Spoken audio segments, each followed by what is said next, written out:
So it was going to be a pretty quiet campaign. Your article was really interesting in the newspaper. Anybody read it? I did. Okay, so that certainly has, I think, some people coming. You can certainly see that we're coming at this from two different points of view. And I think the people have a good decision to make. Given that the differences that that article shows, we're looking at things quite differently. Some of the highlights that I can think of, and one of the things that maybe you can answer that day when you get to it, I was very concerned about the part about being an unfriendly town.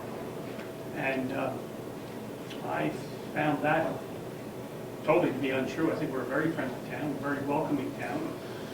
They're always looking for people to be on committees and to be part of things. So I hope you will answer that portion of it. And one other thing that I took note, and I don't know if you directly put that, but from all my experiences, nobody knows where Brookfield is. That's an advantage and a disadvantage. I mean, if I go down, I'll use Concord, for example, and I'll talk to all sorts of people. Everybody asks, where's Brookfield? And on the other hand, they'll then go on and say, boy, you must love it because nobody knows where you are, a little hidden thing. And I say, well, it's really wonderful for many purposes because most people will move here for that very reason. We're small, we're rural, our population has stayed around 700, so it's a nice little place to live. I think we're very inviting. One of the things I've always said to people, this is one of the few towns that I've ever been in that have been so welcoming to new people. I know I only lived in town 2 years and never Bob Pineland approached me on running for selectman, which I did. But I know we're always tapping in and hoping that people that are new to the community, anybody watching this, will take part in varied committees. And we, over the time, have tried to do a lot of different things. For example, when we did the schoolhouse renovation project, we really wanted to make sure that everybody had a say in it. That means, in this particular case, we weren't doing a vote. We wanted to make sure that all homeowners, whether they were here year-round, whether they were here part-time, if you owned your home, that you would have a say in this because you're all paying taxes. And we're very fortunate to get approximately 25% return, 25-30% return, and based on what we did, we were very pleased with that. And I believe we're around 80% of the folks wanted the schoolhouse to be renovated. We had different opinions on that, obviously, but it was a strong indication. I had my own views, but I work for you folks who represent you, so it's what that you have to say. So that sort of made me feel good that we're going down the right track. We in town here, as you know, we're indebted to the school district for a new addition that they put in. If we were to move out of the school district and break away tomorrow, we still own a building there that we have to pay for. So that's one of the issues, not that we're going to break away from the school district. We also have a county nursing home, and I encourage everybody to go visit the home. It's gorgeous. Maybe a little too gorgeous for the price tag, but it's a wonderful place, and I do ask you to go visit. It is well worth visiting, and if you have somebody that you know that is looking at a nursing home, I think this might be a place that you want to consider. It's wonderful. So we have those financial obligations. As I mentioned in the article that I did, I'm very pleased that we are not in debt, other than ones we've encountered for the school district and the county, which we have basically a little say on what happens. And we've been very proud of that. The only debt that we ran into was way back when we built this particular building. And I know at the time people wanted us to go to the bond bank, and we found it much cheaper, less inexpensive to go to a local bank because of a good credit. And we're able to have a loan from the bank and we paid it off early. It's tempting to want to go and get everything done in one foul swoop. I can see the benefits to that, but financially for our community and the makeup of the community, I don't think that's the right route to go. We've attacked the building next door in stages. It's not going to be completed this year, and we're hoping that people will consider continuing putting money into our trust funds, and that's what's helped us out. We've built up the trust funds. We're at a point that we needed things to be done because of the water break, pipes bursting, and we've now taken care of that, and we've invested some extra money to begin the process for the schoolhouse renovations. We're going to have to look for that for other things. We have buildings that need to be painted. Obviously, we have the townhouse that has to be addressed. But by putting it where we could afford it, that's the way we have to go. Our tax rate here in town fluctuates primarily because of the school district. How many students we have is one of the big drivers, obviously, the new building. But if our student population goes up or down, that's what drives it. Last year we were very fortunate because it went down and we were able to benefit from that. We got the little mailing from the school district, it looks like it's going up. At the end of the year, by the way, what we end up doing, we buy down the tax rate. So for example, this year we have over $30,000 this past year that we did not spend.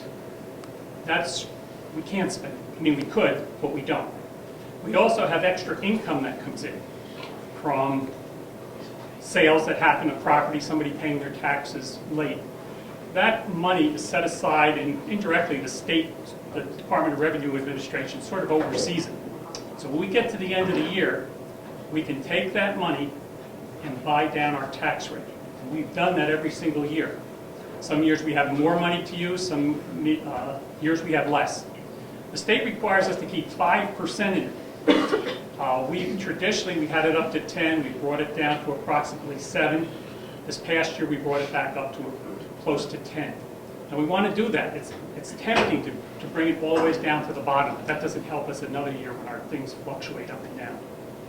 And unfortunately, or fortunately, we don't have the income base that many places have. You know, you look at Wakefield with all the waterfront properties, you look at Ossipee, you look at the different towns for the income of people that are only here part-time. We have most of the population lives in town here, and the number of students is pretty much the driving force. You'll see in this year's town report we have some big expenses that are coming up. Unanticipated expenses, but one we had to address. One of the big ones was $50,000 that we put directly in front of the budget, because we have some expenses that we're going to have to face. They include Fairpoint, who wants some of their money back. We tax them and they don't think it's fair and they want their money back. Public Service has just dropped us a little bomb for $13,000. We have different people who want tax abatements, which are fine. We have these obligations that we have to take care of. We had two options.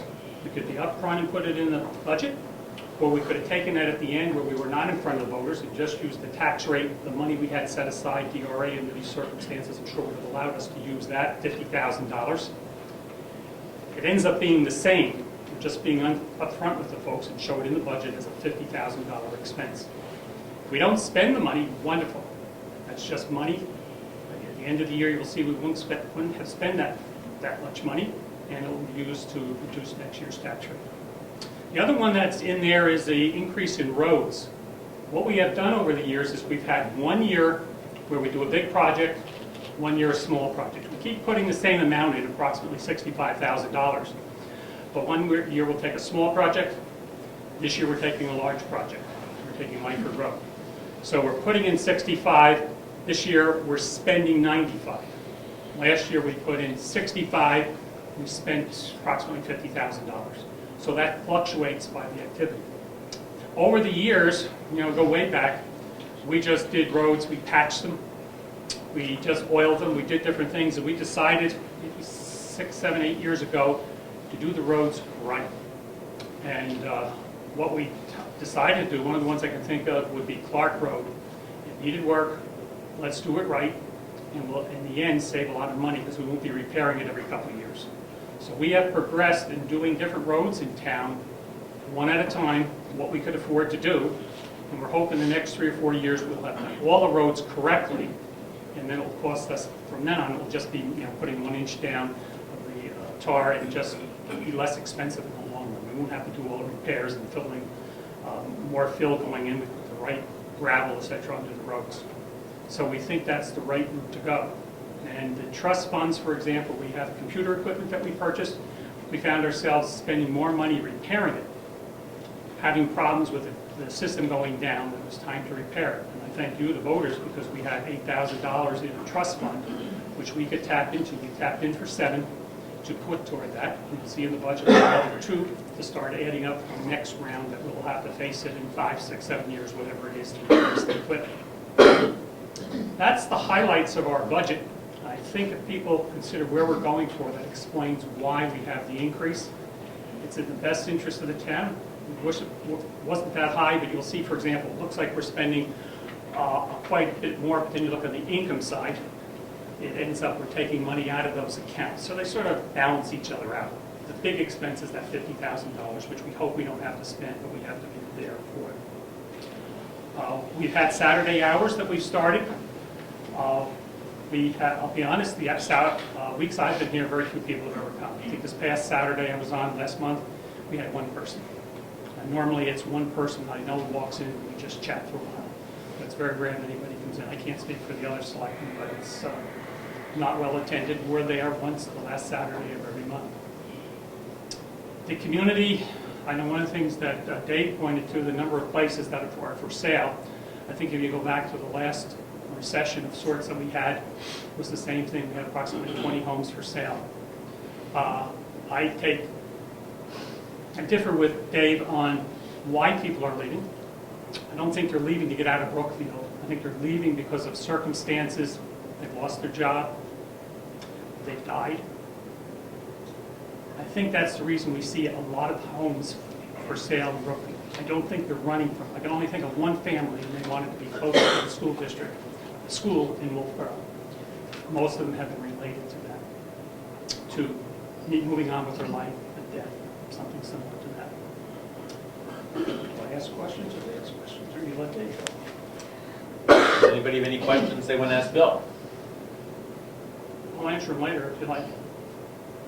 Ed? Yeah, I do. Bill, when we, as the planning board, proposed 2 items to the town and they voted to bring them into Brookfield law, those 2 items were, 1, we adopted the state's definition of agriculture as our definition of agriculture, which is the most lenient definition of agriculture possible. We can restrict agriculture more than the state, but we cannot restrict it less than the state. We voted that in as a town to make Brookfield the most agricultural friendly, according to statutory law, place in the state in comparison to, I think it was 13 other towns that had adopted the state's definition of agriculture, that's 674A, verbatim. And we also moved farm stands closer to the road for the purpose of allowing farmers to sell their goods in their yards, et cetera, et cetera. Were you in support of those things that the town voted in? Did you vote for them or against them? Those were the 2 major things that we did to make Brookfield as agriculturally friendly as we could possibly make it in respect to state law. I guess I can answer it in 2 ways. I did notice there was somebody mentioned that we have all these farms for sale in town. And it sort of implied people were leaving because it's a farm town. I was trying to think of the number that, I think it was 7 that was used that we had for sale. And I was trying to think of the reasons that people left. One was a gentleman farmer that moved over to Maine. One was somebody else who wanted to travel. One was somebody who had family issues that were selling the property.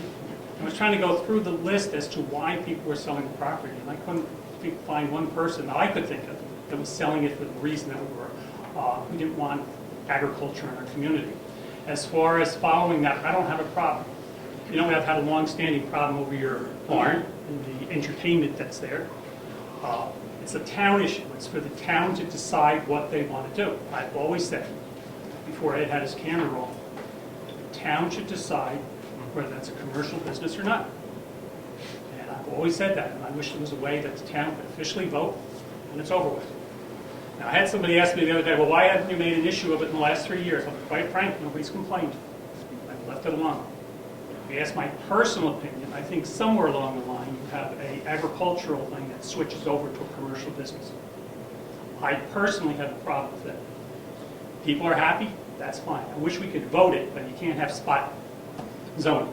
So I don't know how you get around it, but since nobody's complained, I've kept my mouth shut and have not made an issue of it. As far as the people selling their produce, I think you'll notice in the paper, I have no problem with that. I think it's wonderful to see the people with their little stands. I do think on some roads that, and under certain circumstances, off-road parking would be needed. Depends on the size of the operation and where it's located.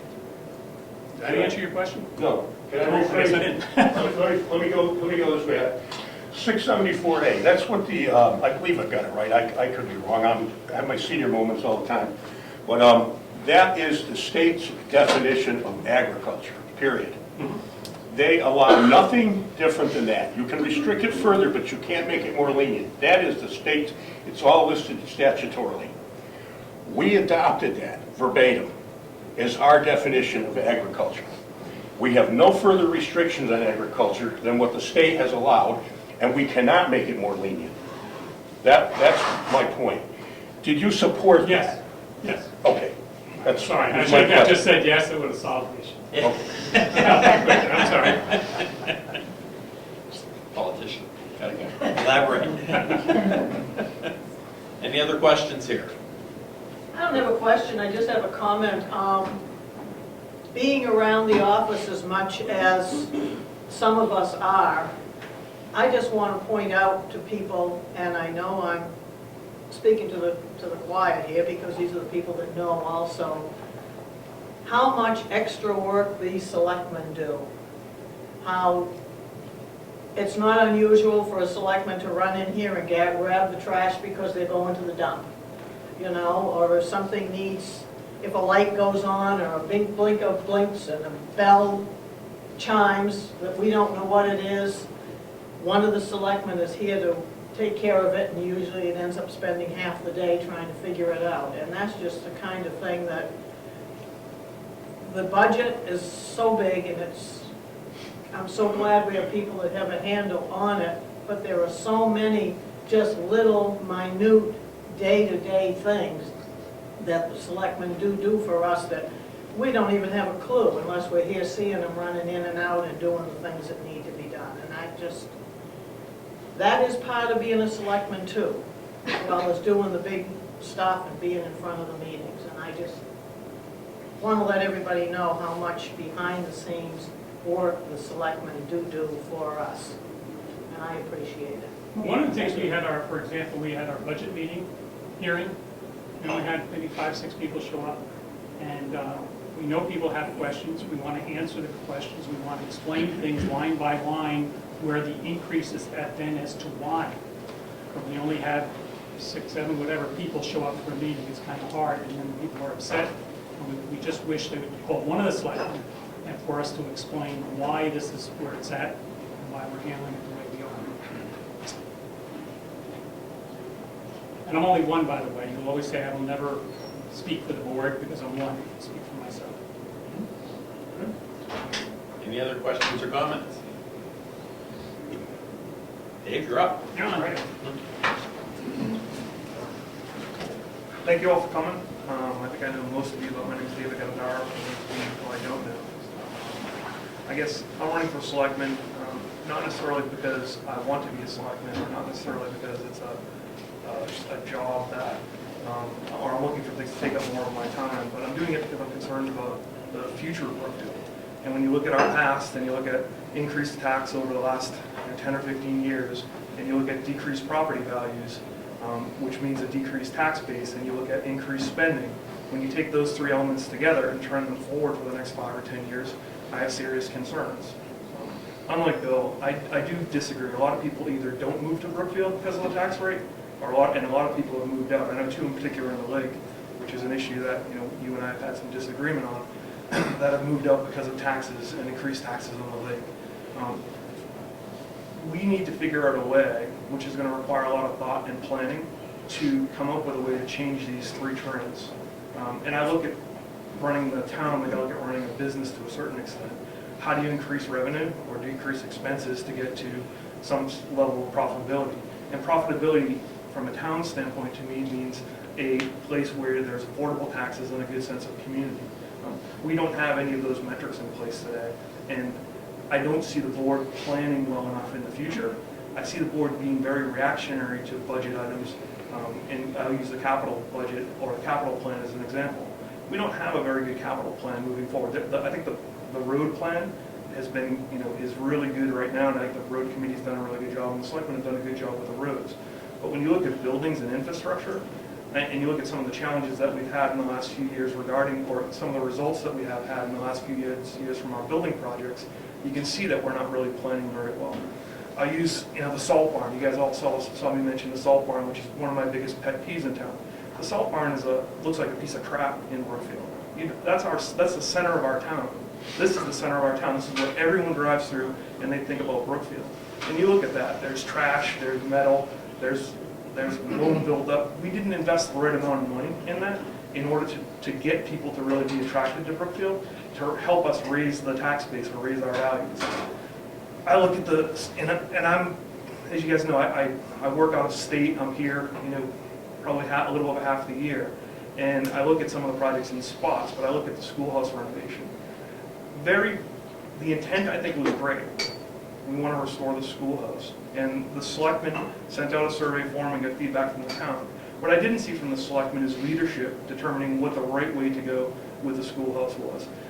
The schoolhouse is I think we only have two real historic assets left in town. We have the schoolhouse and we have the townhouse. The schoolhouse should have been restored correctly. We should have spent the money. We should have hired someone to plan the restoration. We should have hired someone to manage a project. I look at the way the selectmen are responding now to some of the recent expenses in the schoolhouse project, which is now we've gutted the schoolhouse. I think the only thing that I can see that's historic in there are the cabinets in the back, and I'm not sure if those are still in there. They were the last time I looked. When you look at some of the expenses that we've recently had, the selectmen have paid, because they're not project managers, because they're not builders, because they don't know what they're doing as it relates to that, and we didn't spend the money to hire expertise. And we should have hired Jerry to project manage the program, so we got a good result. I'll give you a couple examples. One, we just cut holes for the heating system in the building. There was no one managed or budgeted for that because the selectmen didn't know it was coming. We just had to run power from one side of the building to the heating system because no one foresaw the need to run power. So that's another expense that we're going to have. If we knew what the net result of the schoolhouse was going to be, we probably shouldn't have even bought that heating system. We spent $13,000 or I don't know, $15,000. I'm not sure what the number is on the heating system in the schoolhouse, and that we could have ended up. And I know initially we didn't want to put monitor heaters in there for a couple $1,000s because of the historic value, but the net result is we have no real historic value other than the shell. We probably should have just put monitors, not cut the holes, not spent the money in the entire heating system. And I hate to get down to micro issues, but that's a micro issue, which is a symptom of what I see across the board. I'll ask questions when I'm done, Jerry. Okay, I just wanted to speak to that particular issue while you were on it, but I'll wait. The salt shed. Why didn't we budget enough money to put up the salt shed so it looked nice, so that we could landscape it appropriately, so that we didn't, not leave Eddie any room to put whatever he's putting back there? Because we don't have planning and foresight, because we respond every year, because we manage the budget year to year. The townhouse is coming up. What's the budget for the townhouse renovation? I asked the question during the budget meetings and it wasn't available. I'm sure we could put together the budget for the townhouse renovation, but who put it together? And do we all believe that that's truly going to be the budget? My fear is if we continue to manage from an infrastructure standpoint the way we have, we're not going to have a really nice townhouse when we're done, and that's the last piece of Brookfield. That is part of Brookfield. As I said, I'm running for something. I grew up in Brookfield. I love Brookfield, and I don't want to see it head in the wrong direction. Where Bill and I differ is people's viewpoints about the town. I don't know if any of you can go outside of Brookfield and talk to people in Wakefield or Wolfboro, or even the realtors in the area, and ask them what they think of Brookfield. And unfriendly, high taxes, difficult to deal with. And I'll give you specific examples of difficult to deal with. Peter Holland's case. And this really bothers me, but it's very, very endemic of some of the points I put into my article. Peter Holland gets a new tax bill from the town. It's $130,000 or $140,000 more than he thinks the house is worth. He files an abatement and goes to the selectmen, submits it to the selectmen. The selectmen deny it. At that point, the selectmen should have brought in their experts before they put Mr. Holland through 3 years of going to the filing appeals, spending money with legal fees. They should have asked their experts, Avatar, what's the situation here? Is his appraisal out of whack? I don't think they did because they fought it for 3 years. We spent legal fees, we spent time, and we made a citizen of Brookfield go through a process where we settled on a number that he had proposed almost a year and a half earlier. It's bad management. It's bad people skills. We don't resolve issues with our community here, I don't think. I think the board lawyers up. I made the joke in the article, and I wrote the article on a plane, so I was my position on a plane, so I didn't have a lot of time to think about it, but the board lawyers up. I listened to the last board meeting because I wasn't here, and I think there was 7 or 8 times where the attorneys are on a first name basis with the board. We have to call the attorney, we have to call the attorney, we have to call the attorney. It's too much. We need to relate to the people in the town, we need to have communication. We need to look at problems, manage them correctly in the context of a greater plan, and I think we can get Brookfield heading in the right direction. So that's why I'm running. Any questions? You were first. Go ahead. You. Hey, oh, well, I got more than one, but I'll do one at a time. Thank you. First, I'd just like to speak to the schoolhouse for just a moment. No matter whether you put monitors in there or the system they're putting in, the cost would approximately have been the same, with a few $100s. So that's irrelevant as a point, simply because it would have taken at least 4 monitors at a cost of approximately $7,000, and all the gas piping to all 4 of them would have been an additional $4,000. That's $11,000. The system's costing $11,000. So it's a moot. At any rate, that is just that point. And that building there is a gut job, because I promise you, it was going to fall down at some point. And nobody realized it until I ripped everything down and they got a good look at the junk that was up there holding it up. Had we not done this, and I can't tell you what year or what day, but it was doomed. And it is now, it's good for 200 to 500 years if you keep a roof on it. Anyway, so that's all I want to say about the schoolhouse. My question, the one that's really got me, is I read your article in the paper, and it appeared to me that the intimation was that Brookfield is an unfriendly to farm town, agriculture, which was what brought my question up to Bill earlier, and that your position was that that was your opinion, that we're unfriendly and we're driving the farms out. That's what it appeared you were saying. Now, maybe that wasn't what you meant, but that was the innuendo. Let me clarify that. Now, let me finish the question, then you can respond. At that point, my question is then, you're running for office, you wrote the article. Was that article a political maneuver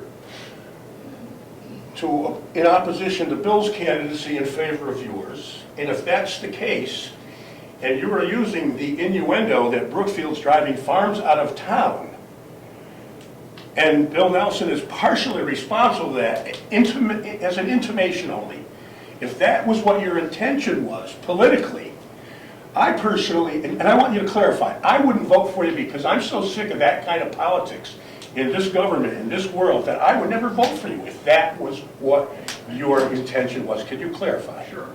I think you're overreading into what I said. Well, I got the article. I'll read it here if you want. Yeah, sure you can. When I mentioned that farms are leaving Brookfield, my concern is that as farms leave Brookfield, what's going to happen? They're all big plots of land. What's going to happen, because farming is a difficult life. Eddie, if he's here, can tell you. I struggle through farming and try to make money with my farm. We do things a little differently in my farm in order to make money at the farm, but farming is extremely difficult. We're an agricultural town. We're not going to get many farms coming back into Brookfield. Those farms are either going to be one of two things. They're going to be farms, gentleman farms, where someone buys the farm and they might have some animals and they put the rest into current use, or they maintain current use and we don't increase our tax base. Or maybe worse, they become subdivisions and they become areas where we get more development than we know how to handle or that we plan to handle. When you look at 7 farms in Brookfield, to me it's alarming. Like, you read our real estate report, those are the biggest parcels of land that are available in town. Fletcher's Farm, one of the most beautiful pieces of property in Brookfield. The fields from an agricultural standpoint are a dream. My fields are rock. Fletcher Farm has beautiful fields that have been planted for many years. That's going to be a 7-lot subdivision, from what I understand. That's dangerous. That's what's happening to our farmland. So to promote agriculture is to maintain farmland. You can disagree with me, Bill, or Gary. You can disagree with me on what I do at the farm and how we promote the farm and do business. But we are a viable farm. I've got, a few hundred acres there of viable farm. where we don't make enough money, but we employ 15 or 20 local people who pay their taxes. We have people come to the farm, and as I said in the thing, we listen to music and we dance. We've never had an issue with the police. We've never had an issue with parking. We've never had an issue other than positive public support. Many of you have been to the farm. Some of you have never been to the farm. I don't know if I've ever seen Bill at the farm. Been at once. Maybe at Town Day that one year. Keeping farms viable is critical to having farms. My concern to you in the article is, what are we going to do when these farms sell and turn into subdivisions? How can we better promote farms in town? How can we make farms more successful? It's by supporting them. I'll give you a classic example, and I think you have a little bit of ownership in this one. As some of you know, we have a new restaurant in Wakefield, and we're putting an addition on that building. The money that I'm spending on that addition in Wakefield, I was planning on spending on a farm in Brookfield, because we were going to build a kitchen and expand our farm in Brookfield. This goes back to the tax base issue. What happened when I called to get a building permit in Brookfield? Building inspector came over and said, you need to go through site plan review, which according to our constitutionalist Gary, it should be exempt from, as a planning board member, from agriculture. Site plan review would cost me a lot of money and a lot of time, and I know I would have fought every one of these battles going through site plan review. So what do? I take my $500,000 that I was going to put into Brookfield's tax base, and I put it in Wakefield. That's what we have to avoid. And I'm not just saying it for me, I'm saying it, that's my example, because it happened to me. When I say Brookfield's not friendly, that's my perspective of that. If you look at the stuff at Moose Mountain, and you listen to the board meetings, the planning board, when they talk about the owner of the property, Gary, I've listened to your board meetings there. The way that the board interacts, telling people to shut up on the board, screaming, hollering, to me it's inexcusable behavior, and that's what I mean, it's unfriendly. We need to be friendly and cooperative. So I hope that answers your question as it pertains to farms. I don't think Bill has any responsibility with driving farmers to vote. Well, curiosity would ask you, which is it? We don't want to develop land in Brookfield because we won't be able to handle the infrastructure. Or we're discouraging people because of metal at the salt barn from being attracted to Brookfield to live here, which would require development of some kind. I mean, which is it? I don't think it's an either or. I think that's a really basic question. So I'll give you both sides. We want people to move to Brookfield, and we want them to buy our existing houses, and we want real estate values to increase. If that requires Brookfield being attractive, then that's what we should do. Or if Brookfield being attractive is part of that, then that's what we should do. It's not either or. Yes, sir. In the back. I haven't mentioned selectmen being here Yeah. all hours. That man right over there is here more time than he needs to be. He could be home with his lovely wife, so on and so forth. He's retired, so on and so forth. You, on the other hand, complain about our salt barn. You got $500,000 to spend. Then why don't you go over there and build a new frickin' salt barn and decorate it up the way that you would like it, and so on and so forth. It was done the way it was done because that's what the city could afford. And is it not true that the only reason you want to be a selectman is because you want your taxes to go down and you will have more control over that while raising the taxes of everybody else in town, the town that you love so much? I don't know if I understand all the aspects of the question, so maybe we can go through each one individually. I think Bill's been a great contributor to the town. I think Bill's And he will hopefully continue to be. Bill's been a good steward of the town. I think he's been a manager of the town, not necessarily a leader. And I think now we need leadership.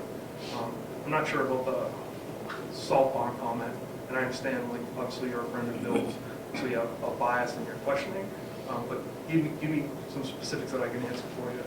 Give me a specific So like I question. said, if you got so many complaints about the salt barn, you got $500,000 to spend, why don't you build one? I appreciate that. I think Jessica had her hand up, so we need to take turns here. I just wanted to clarify about the Peter Holland. You made a statement that he brought in an abatement and it was given to the selectmen and they denied it.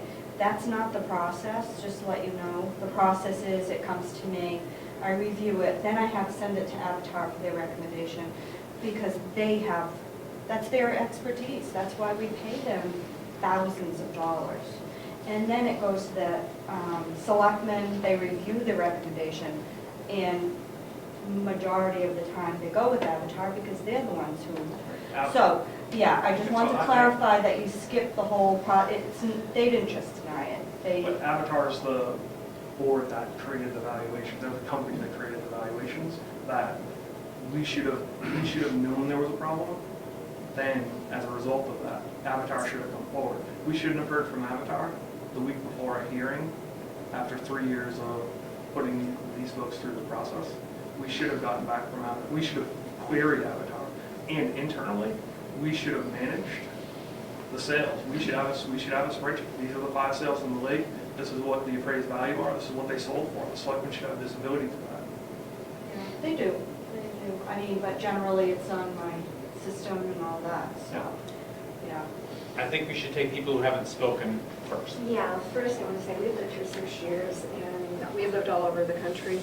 This is one of the friendliest towns I've ever lived in. So I totally disagree with you on that.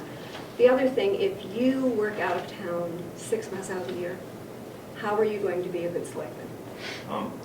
So 6 months out of the year or less, but I have a 2-year-old, so I'm here, every other week with my 2-year-old. And so I'm in town fairly frequently.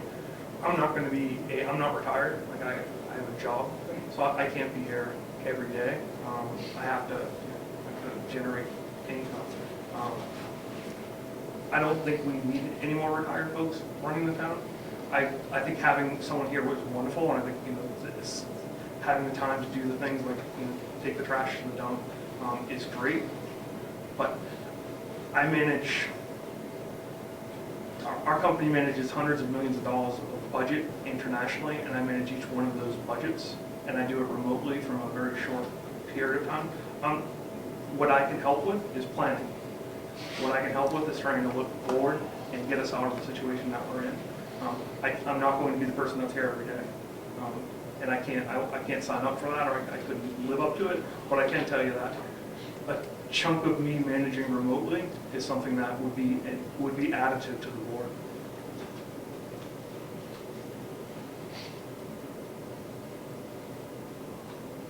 So I have a question. Go ahead. Oh, it's on this. So let's give the example that you're not elected. Yep. Would you still be willing to put time in to work on a capital improvement project for the town, or to help with the budget, or do other things like that? Sure, yeah. I've tried to be involved in the past too. Having the business, it's made it really difficult to be involved. I'd be glad to help when I can and where I can. I think trying to be inclusive and getting some out of people, like mostly folks are here quite a bit, or you're part of the meetings, and so you guys are part of what I call the inside of the town hall. Where there's another 450 people or 450 voters that aren't part of this group, and many of those people come to the farm, shop at the farm, or I'm friendly with. I would try to bring those people into what we're doing today, either elected or not elected, because I think it's really important that we have another generation coming through and trying to get us to where we need to go.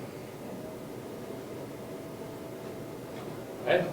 Well, no, I want Diane to go first, please. Okay. I just wanted to address for a minute the statement you made pertaining to the number of houses for sale in town. I think I don't know because I haven't studied it. I do drive around a lot. I do go to other towns. I do see other towns, even down on the seacoast, where you can go down a road and you can see 10 houses for sale. I would say, and I would venture a guess, as tax collector, Brookfield is really kind of funny because percentage-wise, we are right there average with every other town. And I would be willing to bet that we are also right there percentage-wise average with every other town in the state of New Hampshire. The one thing we have had this year in Brookfield is a couple new housing starts. I can name four families, 4 groups, husbands and wives, that have moved to Brookfield in the last couple of years. We have all reached out and said, come, help, do, we want your help. But these people are all very, very happy to be in Brookfield, absolutely ecstatic to be in Brookfield. The new house that I know, the people that are building can't wait to get here. So I think your assessment of being, number one, unfriendly, number two, having an abundance of houses for sale because people don't like us for one reason or another is, I think you're all wet, I really do. I mean, you know, we've known each other a long time, but I think if you went out and really looked and talked to the people that are coming in. And as far as the salt shed goes, sitting here in my office, Jessica, I'm sure, can say the same thing. There are more people in town that will call us up, especially when it's icy, and will say, well, you can go to the salt shed and get salt. Well, where is it? Well, you drive by it every time you go to Oakborough. Oh, I never noticed it. So I guess it can't be that horrible, because people don't even know where it is. So, and I would see where it's right next to your property, and so that, of course, would, you know, that would definitely, you know, make you think, geez, I wish the heck it looked better. And I agree, but I don't think really people, I don't think you're gonna get anybody who's gonna say, well, I'm not gonna buy that house in Brookfield because I love it, but look at their ugly salt shed. I don't think, I'm not seeing that happen, Dave. I'm really not. No, I hear what you're saying, so let me try to respond to that. I don't think Brookfield is unfriendly, or the people of Brookfield aren't friendly. I think the perception of the town is that it's unfriendly from the outside. And certain experiences that I've had and others have had have sort of shown that in ways it's been unfriendly. As it relates to real estate in town, I don't know if I agree, because I think a lot of people don't buy in Brookfield because when they compare the area, they look at regional tax rates and they look at where our tax rate as it is to Bolton Borough or Tucson Borough, and it's higher, or Wakefield, and they tend to buy where they can afford with when they have real estate plus their tax values. We've got properties in Brookfield, 2 properties that are almost very visible for everyone to see, right? You've got the one on the corner, both houses on the corner. One's on the market now, which is falling apart. It's been vacant for a number of years for $99,000. Another one's on the market for $179,000. It's been vacant for a little over a year now. Those are properties where I think if the market was as exciting as, or even as stable as you thought, folks would be moving into because they're first-time buyer homes. But why first-time buyers don't buy in Brookfield is because when you take the cost of the house plus the cost of the taxes, it's more expensive than buying a house that's $50,000 or $100,000 more in another location. As it relates to the salt shed, maybe people don't notice it, and maybe certainly it's because I drive by it every day. But you have to admit, if you walk around it or go over there, it's an ugly building with trash piled up around it in a lot of different places. It's on Main Street in Brookfield. It's all like, you may be proud of it, but I'm not. And I think certainly my perspective is different, which is why I'm not part of the town hall crowd. My perspective is different because I view things differently, and I respect your opinion, but I just have a different one. First timers go first. All right, Dr. Marshall, I don't give Bill and Dave both the answer. It's just an overall topic. The town's in the need of a cemetery where, where there's no vacancies, if you will. Ideas on how to best tackle it, I'll use both, give them a chance, just a couple minutes to respond to that. Sure. We've been in need for a cemetery for a number of years. It's been around for 10 or I don't know how long, but quite a while, and we haven't ever done anything regarding the issue, or we haven't moved forward. I know we've explored some things. I think we have the opportunity now with the development, which I think still requires some heavy lifting as to whether that'll actually happen or not, but we have the assets coming from that. We have land here adjacent to Town Hall, adjacent to the salt shed that's not being used. That is a potential option. I know that there's cost involved with clearing it, but we don't have a lot of, hopefully, we don't have a lot of folks signing up for the cemetery in the next few years, so we could do it in incremental pieces, and part of that could be beautifying the area in our downtown, actually creating a little bit of a downtown. The yellow house across the street has a lot adjacent to it that used to be the town pond. Maybe, where that house, where they're having some issues selling the house, might be an option for us to explore and see if we could get that section, which would be close to town hall and close to the center. There's certainly a lot of area, a lot to explore there, and I'm sure the cemetery committee has been, working on it. And maybe the development piece will work out, but I think that, we have an opportunity, even with the cemetery, to create a little bit of a town center. And I know no one wants a cemetery in their backyard or front yard. Not necessarily, I have one in my backyard, but I think we should really focus on how we could potentially use the space around here. At one point, I offered to give some land in back of the town hall to the town for a cemetery, because I own the land in back, and it was deemed too wet. But maybe there's an option there as well. Any other first timers? Go ahead. First, I want to thank David for throwing his hat in the ring. It's a big hat. It's a bigger ring, believe me. I have two questions, and they're non-confrontational, and they're going to be easy for you to answer. In your Q&A interview in the paper, you mentioned the need or the lack of a capital improvement plan for the town. I'd like to know what items you would include in such a plan. That's my first question. My second question is, as a property owner on Kingswood Lake and as a selectman, if you were elected, what would you do to gain access to Kingswood Lake for the rest of the citizens of the town of Brookfield? Sure. So I'll handle the easy one first.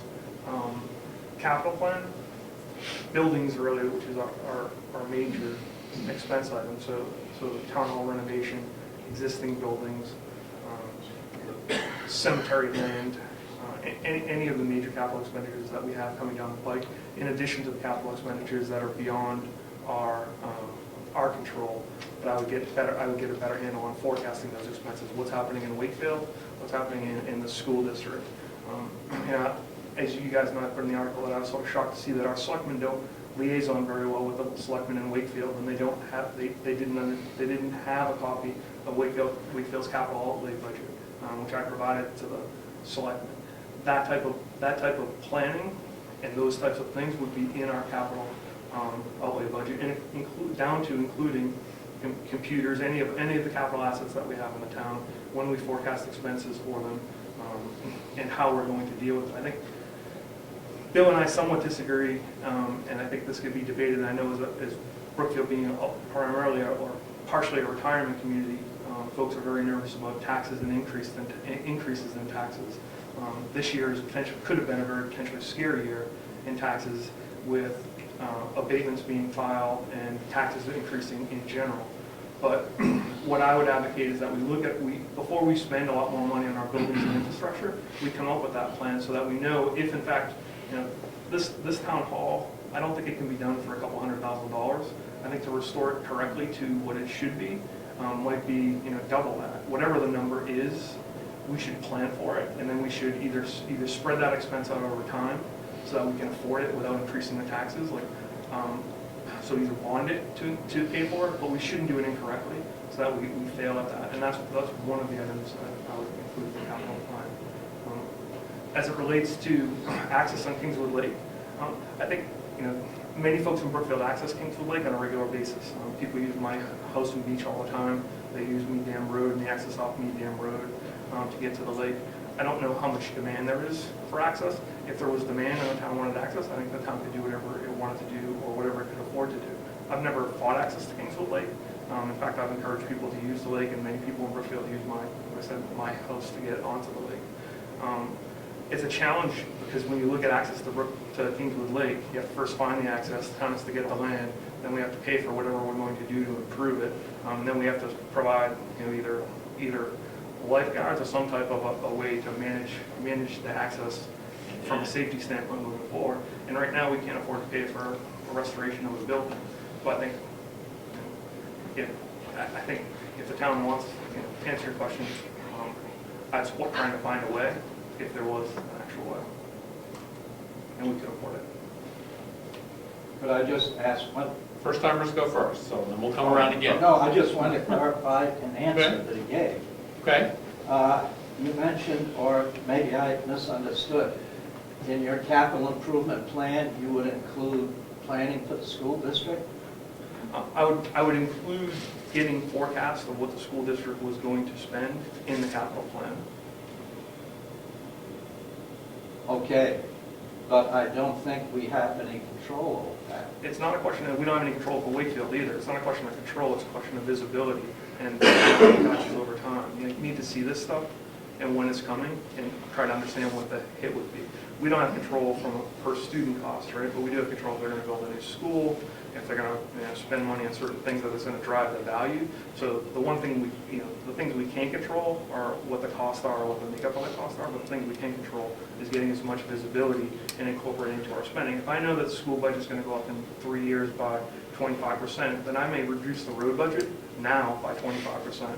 I may not spend that $65,000 a year or $90,000 or whatever we're going to spend on the road budget in order to anticipate it. Wakefield's going to buy a new fire truck, right? That's going to be a hit. I would want to plan that hit into a 5-year plan, so I knew I could try to keep our taxes level based on understanding when those items would hit and planning for them in advance, so we don't spend all the money early. Okay.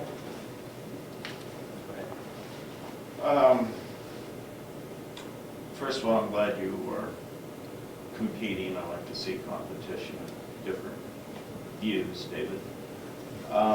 And I have a sharing of interest in having access to Kingswood Lake, even though I don't go out there. I think it's acceptable to have an entrance to that lake. My main question here is something I've found that what you stated, and it's probably a simple yes or no answer, but it's very interesting that you said that you were, instead of investing $500,000 in your farm out there, that you went to Wakefield. So my assumption when you say that is that the site plan review that Wakefield, their Board of Selectmen, they were encouraging you to probably do this, and you found that much easier than with the Brookfield people. And that's what I'm assuming here. And this tied with the friendliness maybe is what I'm taking from what you said. Is this what you found, that the site plan review and the method of developing, say, your farm instead of putting money into your farm is compared to Wakefield, that the system was easier? I think that's a piece of it. In that example, sure, Wakefield was much, much easier. Much easier and much acceptable to you? They literally guided me through the process, gave us waivers to do different things. They changed the zoning on a particular piece of our parcel so we could put the brewery in. They did a number of things to facilitate and continue to facilitate everything that we're doing.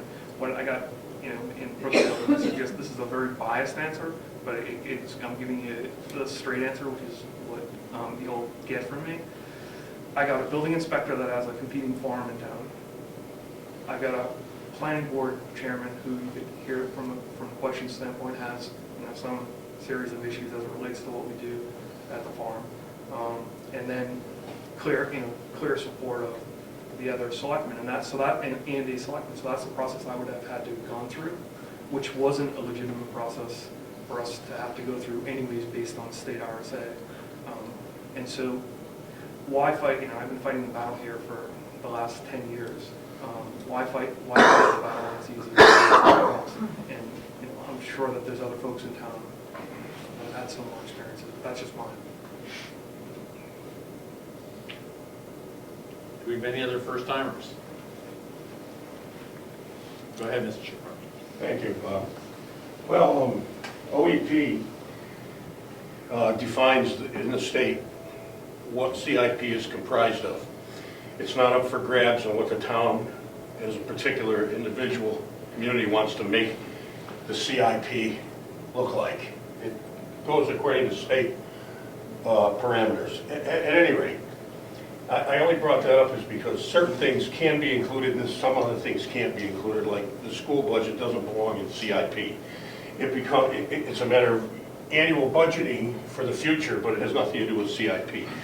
So let me respond to that. Like, Well, no. it doesn't need to be included in the budget, it needs to be included in the plan.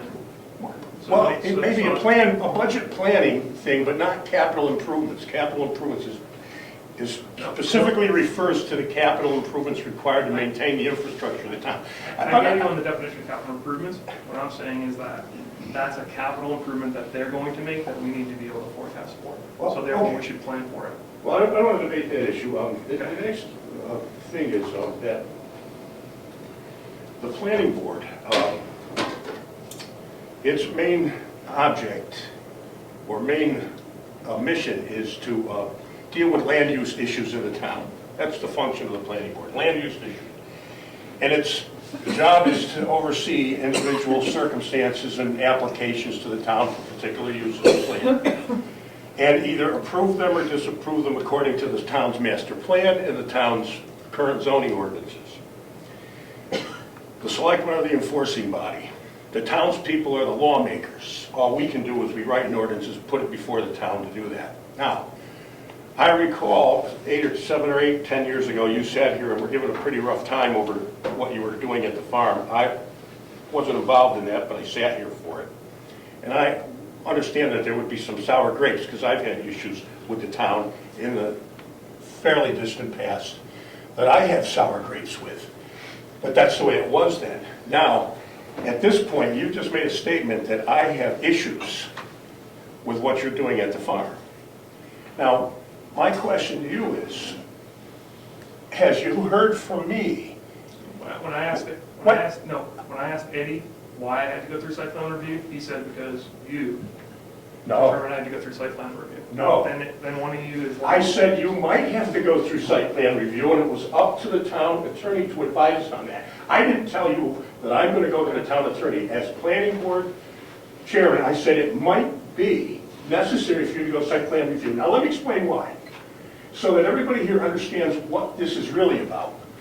If you want to build a barn on your property, you don't have to go through site plan review, but this board is what determines, as a board, not as a chairman, but as a board, what you do or do not have to do with the advice of town council. You want to build a barn, that's one thing. You want to go to agritourism. Now, I'm not speaking for your farm in particular, but anybody's farm. And agritourism is going to increase the traffic load in an area voluminously. Then the roads could be an issue, and site plan review absolutely would be a requirement, because through site plan review, you as the applicant might have to upgrade access and things like that. And the only thing that can determine that is the site plan review process. We created a site plan review light process so that we wouldn't have to put people through the entire Megillah for smaller things. But the process is here to guarantee that land uses in the town do not affect the community in an adverse manner.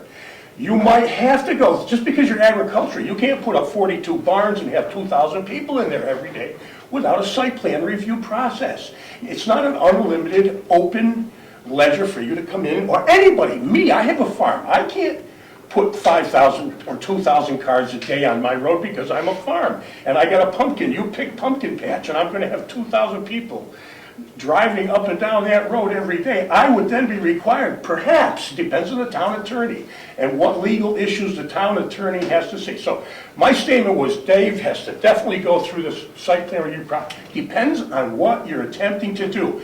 And the only way that can be determined is if you come to the board and present, this is what I intend to do, and then the board would go to the attorney and say to the attorney, does this require a site plan review process? Does it pass legal muster in the state?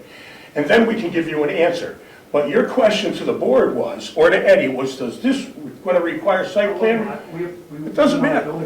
To build a building permit. To do what? To build a barn in the kitchen. To do what?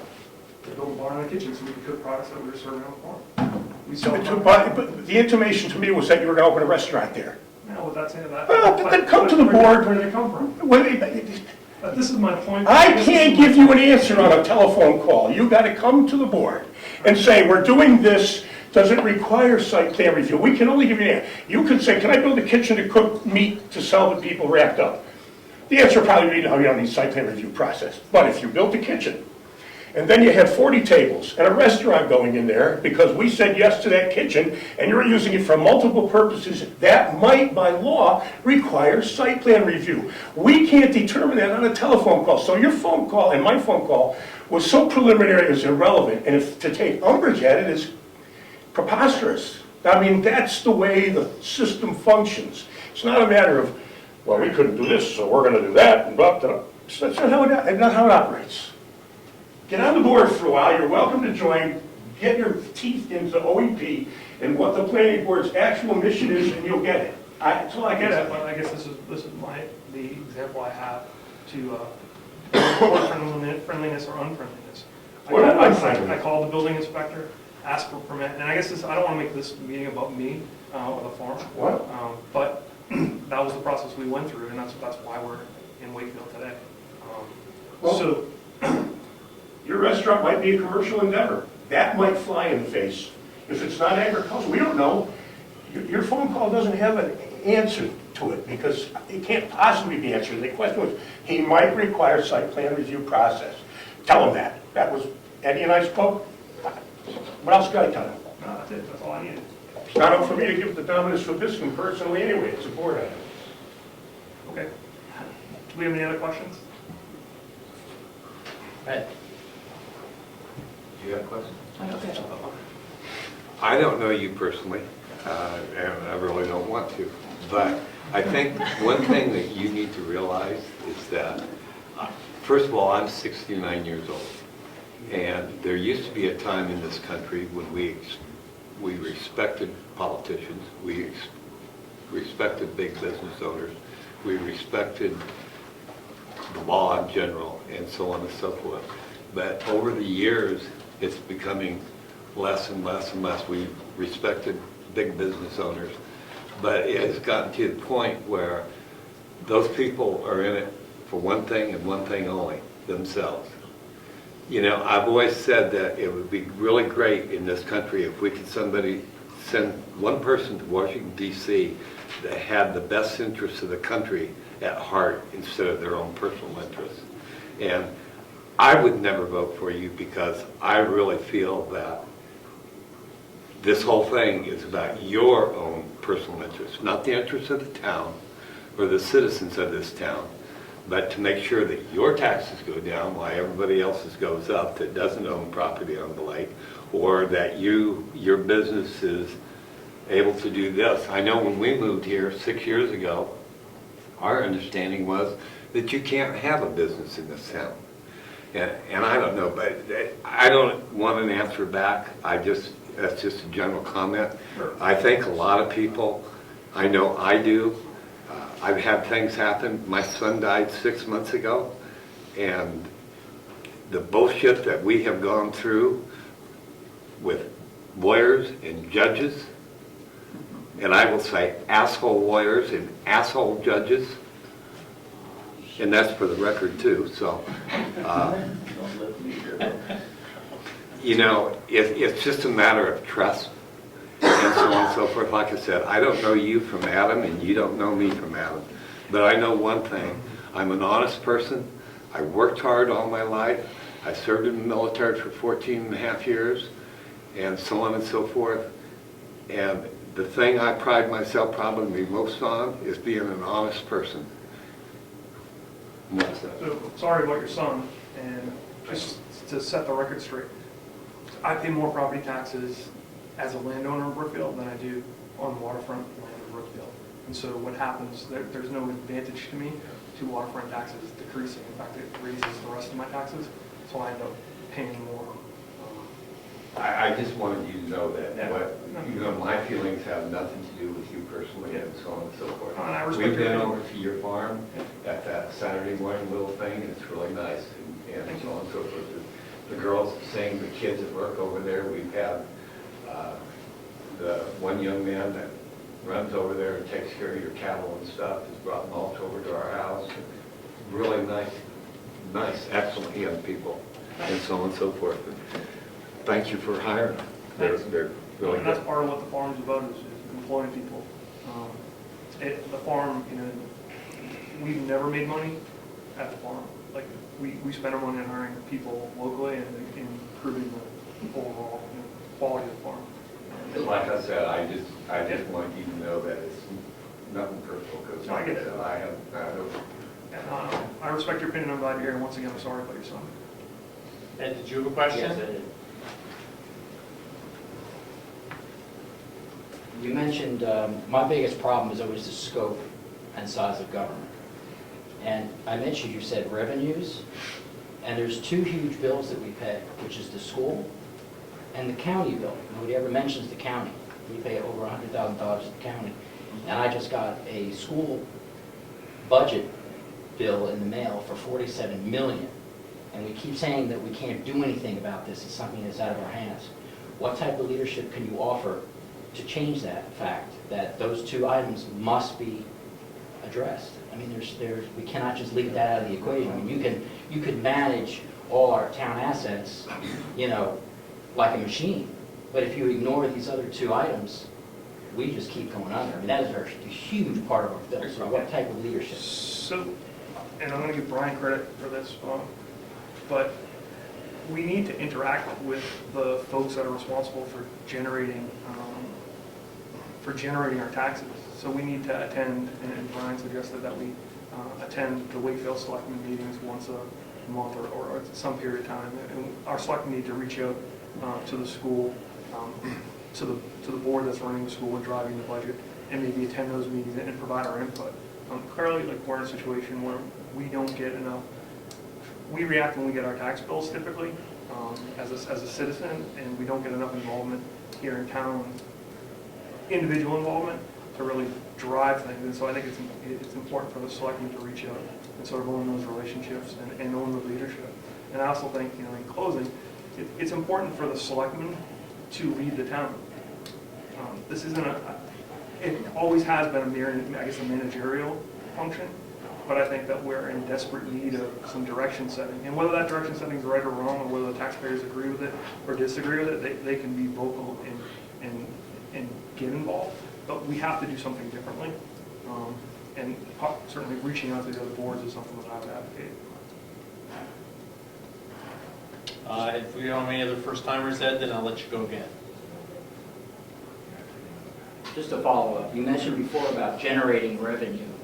Now, government technically should generate revenue. The only way it gets revenue is it takes from everybody else. So how would you generate revenue? The only way that we can really generate revenue is to increase our real estate values here. So what I would do are things like, as I advocated, making the town a better product, improving the quality of our buildings, improving our like how we present ourselves to outsiders who are potentially going to buy real estate here, encouraging people to build on their property, and encouraging selective projects within town, whether they be something like my farm project or something like the Moose Mountain project. We have to increase our revenue in the tax base, and we have to turn we and Diane mentioned that we are average. I never want to be average. We are average from a tax standpoint across the state. In order for us to be different and better, we have to be better than average. So I don't ever want to be like everybody else. I want to do the things that we need to do to get us above that sort of average threshold, and that would be trying to drive up our revenue from a real estate standpoint. Would you ever want to, I didn't raise my hand. It's okay. I didn't raise my hand. Would you ever want to tax businesses in town if they? Yeah, no, I think absolutely. I think if the town went in that direction, you would want to. I'm not sure. I don't want Brookfield to change, but I think we're going to have to change to make it affordable. And so the question is, how do you do that with the least amount of impact on us, what we have, and what we want to have? And I think that at some point we're going to have to do something from a limited commercial standpoint. I know that's a dirty word, but we're gonna have to get increased revenue, because we have to get increased revenue, particularly if the real estate market stays flat or goes down, because there's just no, we can't keep asking people for more money. It's just, you'll see it this time, we're gonna be asking for more money. And people's real estate, well, we're gonna go through a reappraisal next year, and the lake value is gonna drop, and the rest of the town's value is gonna go up, and it's gonna cost everyone more money once again. That's bad. How do you afford it? If you're 67, I'm not sure your financial situation, but you're on a fixed income. How do you afford it? How does people are gonna have to sell their houses if they can't afford the taxes. The more houses on the market, the lower the real estate values, and we sort of have this cycle going, around and around, and that's what we have to sort of figure our way out of. And I don't think it's an easy problem, and I don't think that I have all the answers, but we need to be focused on it and address it and be proactive. We can't be reactive. I just have a couple of comments. I know the salt barn is really bothering you. And when we first moved here looking around, actually the salt barn doesn't bother me at all. The thing I do like is it's a clean town, everybody respects their property and takes care of it. You drive over the property line into Wakefield, it's totally different. They've got a lot of businesses, they've got a lot going on, they're more lenient. As far as the tax basis, I think Brookfield, you mentioned Tufton Borough and some of those towns. Look at Farmington and some of those towns. They're much higher than our taxes. So it's not the taxes that are driving people away from here. I think people can't afford houses, period. It's the economy. That's why houses are for sale, as Diana pointed out. People can't afford to keep their houses. It also might be the color white. People get sick of that. My house is yellow.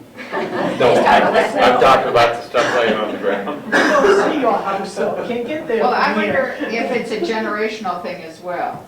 Obviously, David, you probably hang around with a younger crowd than some of the retired people in town. And I wonder if the perception of Brookfield is different depending on your age. And I think that could be a big piece of it. I think age is a piece of it, but I sort of view it in circle, right? So you have what I'll call the town hall circle, right, which most of you or a lot of you are part of. Then you have other circles outside the town hall circle that are less involved. And I think age is a little less important, because I know a lot of folks that are retired or older in Brookfield that rarely come to town hall or are just not involved, that have those issues. What we see here and the questions that we get here are from people that probably care most about Brookfield that attend, or maybe not care most, but are the most active or have the time to be most active. What I get from, and I don't say my generation, because I'm feeling like I'm getting old now, but what I get from my generation is just, is they feel the same, I guess, financial pains that everyone feels. They look at what's affordable. They look at what's dynamic from an environment standpoint. And that's where they tend to want to live. We have a pretty static town, which is part of the beauty of the town, right? And I'm not advocating that we become, Rochester. What I'm advocating is that we have to somehow shift off of a retirement community to something a little bit different, to include all the groups, all the generations, and to make it more inclusive. As I said, I think Bill's done a tremendous job of managing the status quo. I got to put that in my article. Bill's a great manager. Like if I had a business and I needed a manager, I would, Bill's the kind of guy that could manage the numbers, manage the people, manage the direction. That's very different than being a leader, and I think at this time we need leadership. Right there. You've used the term at least twice, maybe more, the town hall crowd. Yep. Could you define that for me? You are exemplary. David, I have in my office an article that you wrote 12 years ago when I was moderator, and you criticized me and my wife from holding too many offices in the town. And at that next town meeting, which you attended, I stood there and challenged you to run for an office. That's 12 years ago. Now you're running for office, and I congratulate you for doing it. But who is the town hall crowd? Oh, so, and to the 12-year piece, I'm really slow to move. And I spent 3 of those years in the hospital and getting 30 surgeries and being in a coma for 6 months. So I had sort of a leave of absence in that period, I hope. But the town hall crowd is a lot of you who run the town, a lot of the folks that are here today. When you look at our town hall, look at the, and I think it's because lack of involvement, but we have couples running different groups within the town. So it's a very incestuous town hall from a relationship standpoint. And it makes it extremely difficult because of the relationships within town hall. I'm not saying it's bad because these are the people, and Rose and Rich certainly exemplify that. I'm not saying it's bad because we don't have enough people that are interested. But the reality is it's a tight, close-knit town hall crowd. And those are the people that are active today. And I think that we need to get other people active. And I don't think that if we do the same things over and over again with the same people, it's going to ever change. I have 2 words, good luck. I'd rather die trying than not try. Fred, you haven't spoken yet. Just to respond to what you two have been talking about, I have the impression that the reason why the same people seem to be in town offices year after year, and why quite often couples are in different town offices, is that these are people who have a high motivation for whatever reason in their own personal makeup, a high motivation to help out the town. And because like people attract each other, it's not surprising that husbands and wives coincide in these characteristics. I would hesitate to ascribe any sinister motives to the observation of this effect. I think it's simply a result of some people being more motivated to help the town than others. Yeah, and I'm not describing sinister motive. Like some of the best contributions I think that we've had over the years have been from different couples or different individuals that are part of couples that have been part of the town. So I'm not saying I don't know if I would change it. I'm just saying that it's a very close, tight-knit group, and you can somewhat tell, by the type of questions that I get or that I got here today, that it's a tight-knit group, and I'm certainly not on the inside of that. May I follow up? Unless there's another first-timer, go ahead. Well, just, Dick closed with his comment saying good luck. And I think what he meant by that is simply a compact way of saying what I said. There's a relatively small group of people who are willing to devote their time and effort to running the town. And it's laudable to reach out and try to get more people. You may not find very many.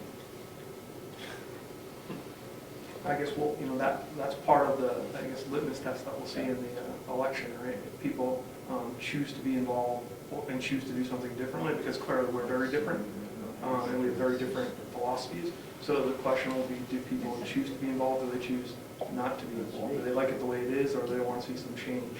And I think that's if we get a good turnout and we get some people that have voted that haven't voted before, whether I win or Bill wins, I think the town is going to be in good hands. But getting people involved, having this discussion, having this debate is really healthy for the town. We've been too long. It's been we've been really, really quiet about a lot of issues that need to be raised and discussed and debated. Yeah, I just wanted to say something in regards to Mr. Peckham. My wife and I are on the Conservation Committee in town, and so on and so forth, and there are always a lot of questions brought up, and so on and so forth. There's one person in this town that can answer almost every question you have, and that's Mr. Dick Peckham. And the rest of us are grateful for the amount of time that he spends in researching things and so on and so forth. He goes out of his way to know what's going on in this town. I think that's because he's the oldest person here. I know that you're probably...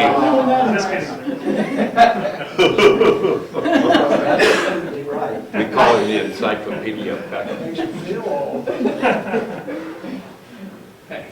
I think you will find, and David, because you know some of the younger people in town, we had We had Jennifer Sonrick, very involved in things in town, and she's one of your best friends, I know that. When she was involved, as much as she was in town, she was constantly trying to get new, younger people involved.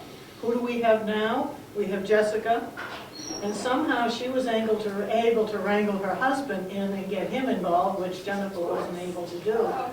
But neither one of them have been able to get the younger people in town involved, and they've tried. They've truly tried. I know Jennifer, I always get those mixed up, was always trying to get younger people involved, but couldn't do it. And I know Jessica is constantly trying to get younger people in town and can't do it. And I know her one friend that we had hoped to get involved in town, things moved to Wolfboro, and now she's unhappy as a dickens and wish she was back here in Brookfield. So I think a lot of it has to do with the younger people in town head to Wolfboro because that's where their kids go to school. A lot of the older people in town head to Wakefield because that's where the senior center is. So we're here in Brookfield with diddly. We don't have anything. We're just sort of in between, so I think that's what that's we the want to way try it to, is. I think that's what we want to try to change. It's not the way it is. I mean, are we gonna get a youth center here in town, or are we gonna get a senior center here in town? Because that's what would draw the people back from those two entities, but that's not what people in town want either. We tried, and once again, we tried to raise money for a playground That's before right, it gets tell me started. about it. So, fast forward 10 years, David. Yep. If you were a selectman, if you could have maybe some control over the planning board decisions, what would Brookfield look like in 10 years? What would be the biggest change you could see that would be positive for Brookfield, yet retain its rural character that we have now? I think one thing would be downtown, this area. I would improve the quality of the buildings. In my mind, like having cemetery next door is the right thing to do from a park-like standpoint. I would make the center a contract. I would make it focal. I think that I would look at how we could look at, either quasi-commercial or increasing the home-based business population to be able to increase our tax base or make it desirable to come in. Like I wouldn't advocate, a Main Street commercial zone, but I think you do have to do something. You have to make some sort of shift along that line. I guess that was my question, because we do need to increase that tax base somehow to keep everybody else's property taxes low, and I'm not sure how that gets done in this I town. think, and maybe we can talk to the senior town historian, Mr. Peckham. What in the master plan at one point did they contemplate like a commercial zone or recommend a commercial zone in Brookfield? Never. And what about from the planning commission? What's that? Did that outside planning commission ever No. talk about that? No, because the outside planning commission reflects the wishes of the people, Yeah. which is given to the outside planning commission by questionnaires. And every time something commercial has been mentioned, the overwhelming opinion is no. No commercial zone. So I guess how you would do that, how you would somehow blend, between the physical reality and the town's desire to not have it change, and then our desire to keep the same people in or create a community. Well, we're a very unique town in that within almost walking distance, you have Wakefield and Wolfboro. So we get our services, whatever they may be, schools, groceries, whatever, doctors, on either end of that spectrum, mainly Route 109. So we're very unique. We're not a Tufton Borough, we're not a New Durham, we're not a Rochester. And that's what people like, and that's why people come here. Now you go to change that, you do it at your own peril. When we first moved here, the first question we were asked by one of the selectmen at his kitchen table was, how many children do you have? Uh-oh. Too many. No, it took no time at all to say we have 5, but none of them are school age. And he said, fine, we'll give you an occupancy permit. And I don't think that has changed tremendously. Yeah, and that's something that I want to change. Like I don't want it to be that non-welcoming.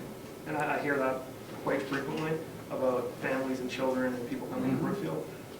We disagree, I think, on that. Like, I think we need families in Brookfield. Well, it's not a religious thing, it's an economic thing. It's a school thing. It's not a tenable position. Right. Like, how do you know, and I don't even think it's fair for the folks with families that need an education and want to move to Brookfield for the same reasons you do. Well, we have our share of students in the school system I don't like for our that. population. I prefer not excluding anyone for any reason. I think you have to try to figure out how to manage based on the folks that you have in town, regardless of whether they have Well, kids, regardless of whatever they're. As I said before, good luck. Well, the hour is getting late, guys. Do we still have more comments? I know we have a few other people running for offices, which we should at least identify and give them a chance to have a say if they wish to do so. Thank you. Thank you very much. I'll start that part. I'm Dr. Marsh, and I don't think I could be construed as part of the town hall crowd. And I'm running for re-election as moderator because I think that we need to have fair and open processes, which I hope everybody feels we've had over the last 4 years. And how about if we have everybody else who's running for re-election or for election to a position stand up and say who they are and say 42. I'm Craig Evans. I'm running for a second term as a cemetery trustee. I'm Rose Zacher, and I'm running to fill out the seat of Adeline Russo on the supervisors of the checklist. Okay. Very good. Is there anything else anybody wishes to discuss? Bill? Just want to thank you, Dr. Marsh, for coming here and being moderator. Appreciate your time. I thank you. I enjoy being moderator, and I'm extremely thankful that I'm not a selectman. Thank you all for coming. There's more coffee if anybody wants any. Take the food home. Check some more coffee.